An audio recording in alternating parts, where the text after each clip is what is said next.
बिस्मिल्लाहिर्रहमानिर्रहीम। अस्सलाम वालेकुम दोस्तों, आज हम बात करेंगे एल अरसलान एपिसोड नंबर 50 के ट्रेलर नंबर 1 के हवाले से। आज के हमारे मौज़ूआत कुछ यूँ रहेंगे। क्या वज़ीर हमीदुल मुल्क की मौत का वक्त आ गया है? क्या कोतलमुश की मौत के बाद इसके दो बेटे मंसूर और सलमान शाह एल अरसलान की बैत कर लेंगे या कि गद्दारी? इसके अलावा हम बात करेंगे क्या अरबाज खान की मौत का वक्त आ गया है या कि वह बचने में कामयाब हो जाएगा? एल अरसलान के बड़े भाई कारवत की कब एंट्री होगी? इसके अलावा एल अरसलान क्या आने वाले किस्म में सुल्तान बन जाएंगे? दोस्तों, वज़ीर हमीदुल मुल्क की मौत पर बात करने से पहले बात करते हैं कोतलमुश की। जैसे कि ट्रेलर में हमने देखा, एल अरसलान ने कोतलमुश और इनके तमाम सिपाहियों को शानदार शिकस्त दी है। इस तरह आने वाले एपिसोड में हम देखेंगे कोतलमुश की शहादत हो जाएगी। इसी तरह कोतलमुश के बहुत से सिपाही एल अरसलान की बैत कर लेंगे।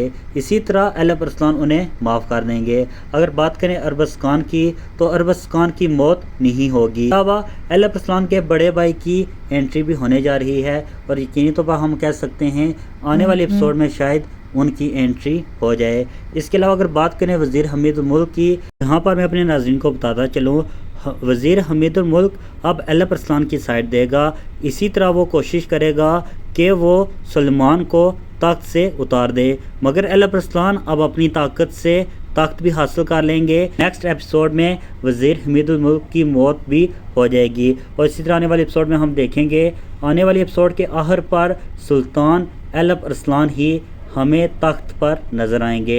यकीनी तौर पर एपिसोड में 49 आप नाज़रीन को बहुत अच्छी लगी होगी। एल अरसलान की तमाम तरह अपडेट के लिए मेरे यूट्यूब चैनल को ज़रूर सब्सक्राइब करें। इंशाल्लाह मिलते हैं अपने नेक्स्ट वीडियो में, तब तक के लिए अल्लाह हाफिज़।